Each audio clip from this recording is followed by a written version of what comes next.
Uncle Tom's Guide, that's what I'm going to call him. The story is pretty average and the beginning can be brutal, but if you're the kind of person who loves big sandbox adventures, this one is worth the ride. And at $69 at Amazon, you're going to get bang for your buck. So, ladies and gentlemen, are you playing Crimson Desert? I'm not, because I can't at the moment, and also I'm kind of holding back from even making a purchase on Steam because I've heard some mixed to great reviews regarding this game, but the prevailing narrative seems to be there everywhere, which is it's good, it's soulless, it's mind-numbingly bad, difficult puzzles, difficult bosses, and that's just the opening 100 hours of the game. But without further ado, folks, let's get into this reaction today, this breakdown to see exactly where people are sitting on Crimson Desert. And if you end up liking this video, hey, give it a like, smash that subscribe button, make sure you comment a lot in the section below this, because quite honestly, the more you comment, the more that YouTube in its infinite boring wisdom will push this video out into the algorithm. So let's go for it, folks. Yes, hallelujah, it's the video show. And now, the man the BBC calls Jason King on Kung Fu Hot Dog. Never surrender!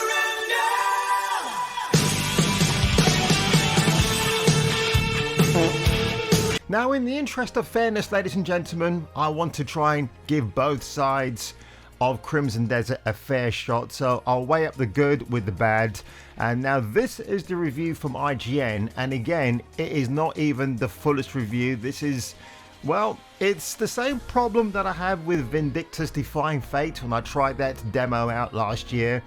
This extremely ambitious open world adventure swings wildly from incredible, cool to gobsmackingly infuriating. How dare you? Now, I did actually watch the video review from IGN. I thought it was very well put together. You actually had two guys talking, and again, Crimson Desert, yeah, Travis Northrop was the guy in the video, and he says now basically it felt like it was designed by a lab by someone who wanted to combine elements of all their favorite big budget open world games into the ultimate video game. And that's actually a very good summarization of what I've seen. I've seen tons of footage. I've not watched Rad Brad playing this game yet. He's uploaded a couple of videos. I would be surprised at this point if anyone has completed the game and uploaded it.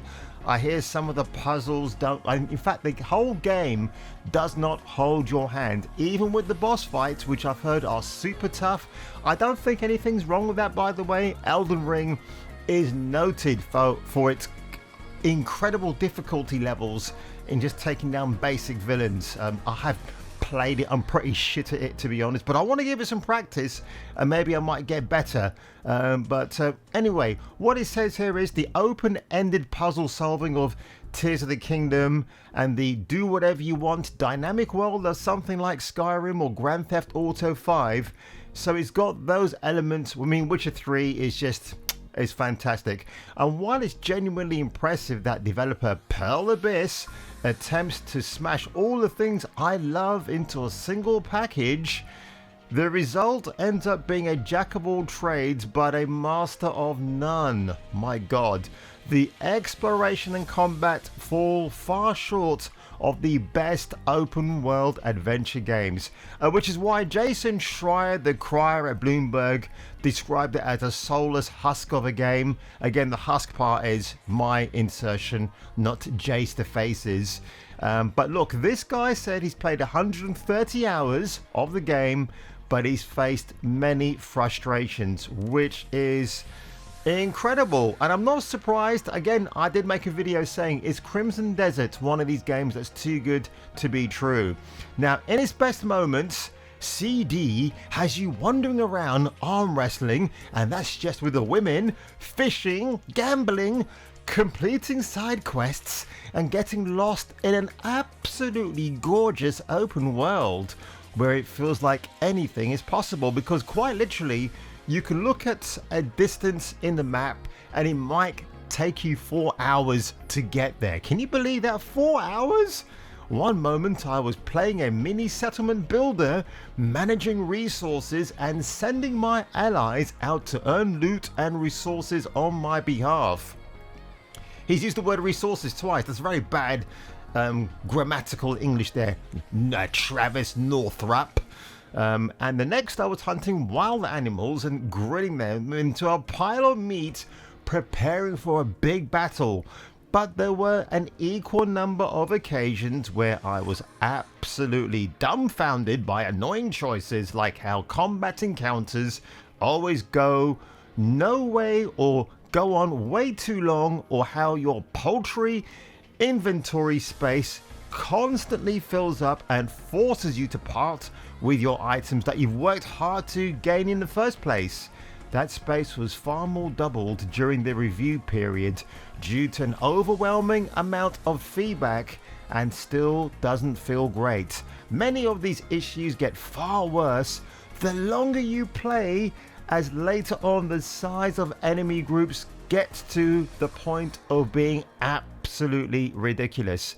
And again, Luke Stevens, if you watch these 30-minute long video, he says maybe 3-4 times in his review, when I used this wheel versus that to solve the puzzle, I got fully immersed and I loved it. But I think that is exactly the kind of feeling that some people are going to hate. They're going to want the pop-up with the orange arrow pointing where to go and what to do next. And that's just not what this game is. And I love it for that. Some people will hate it for that. So look at this. Now, 32,000 reviews, and it's kind of sitting in that amber section. Again, the percentage is not brilliant.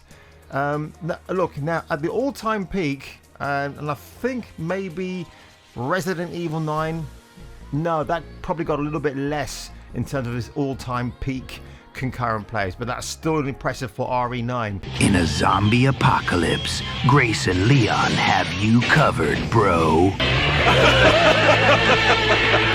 Right now it's 126,000, which is quite the drop-off actually. You would have thought that maybe it would be about the same amount or a bit more. And have a look. Now, I'm just going to take you all the way down here, and look, here we go. So 20,608 positive reviews, but 11,667 negative reviews. That might get high. In fact, if I refresh that, is that going to change? Are you going to change? Maybe you will, maybe you won't. Let's have a look. Nope, it's still the same at the moment, but that might change over the course of the next few hours. I mean, again, the negative reviews, not to be sniffed at. That is probably a bit of a concern for Pearl Abyss right now. The 10 say at first it takes a little bit of getting used to, but once you start understanding the fundamentals, it's a really fun game. Oh shit, what the hell? Look at this. Am I seeing things? Wow, a 0. Game does not support Intel cards, so we can't even play the game. Oh, ew. Wow, that I'm actually shocked by that. Damn. Wow. Regardless of who that reviewer is and what country they're from, they have every right to say that. Again, this is not me shitting on Crimson Desert. I mean, again, when I've seen gameplay of it, it really does look fun. But honestly, I think Pearl Abyss may have bitten off a lot more than they can chew right here. So Open Critic, again, they've got it at 79 as a score, which is, you know, just 1 point more generous than Metacritic. Again, seamless exploration, unparalleled world, overwhelming user interface. Yikes. I mean, that is not great. But again, people say there's good parts of it. Jaw Shockers have given it 9.5 out of 10. I need to see some really outstanding visuals. Again, it seems like the visual aspect of the game is around the environment more than the character creation, but some of the combat scenes I've actually watched look really, really fantastic. But that's such a shame that the way this game was released, and I even published a thumbnail, I believe, a few weeks ago where I said Game of the Year. It might be Game of the Year at this stage, because Pearl Abyss they're known for, again, they're one of these companies that you don't fully trust them, and I've come to learn this over time because they can do a lot of egregious things within their video games. The whole point about a developer like them is that they're supposed to gain the trust of the player base out there. And look, there are loads of people playing it right now.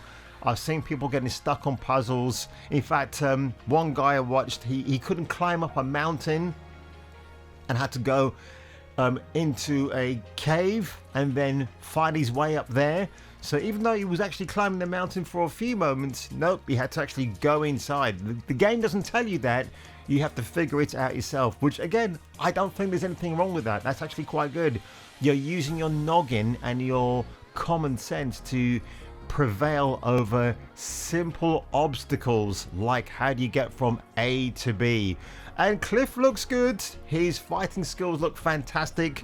I want to watch some gameplay of people playing as the other characters to see how they fare, because apparently they've all got different abilities, which is good. I think people are just going to really take a bit of an Optimus Prime eye straight at Cliff, because he seems to be the most coded Viking badass warrior ever. But we'll have to wait and see, shan't we, folks? I mean, again, Grand Theft Auto 6 will be coming out this November, and we're going to see if when they drop a brand new trailer for that, because Spider-Man Brand New Day broke a world record in terms of having way more views than when GTA 6 dropped its trailer, which I think is pretty hilarious. So really, Rockstar have to really flex super hard to beat what Spider-Man's Brand New Day trailer garnered in terms of views. And on that one, folks, are you playing CD Crimson Desert, or at this stage Christmas Desert, when we see what DLC they're releasing near that time? And on that one, if I were you and if you were me, I'll catch you catching me for the return of the next video. Another way to say this is that it is exactly what it appeared to be in the trailers, for better and worse. And that means that some people are going to love it and it will be their favorite game of the last decade, but others will find it willfully obtuse, confusing, and difficult. Rolling down to Dallas, my wheels provide my palace. Off to New Orleans or who knows where. Places new and ladies too. I'm BJ McKay and this is my best friend.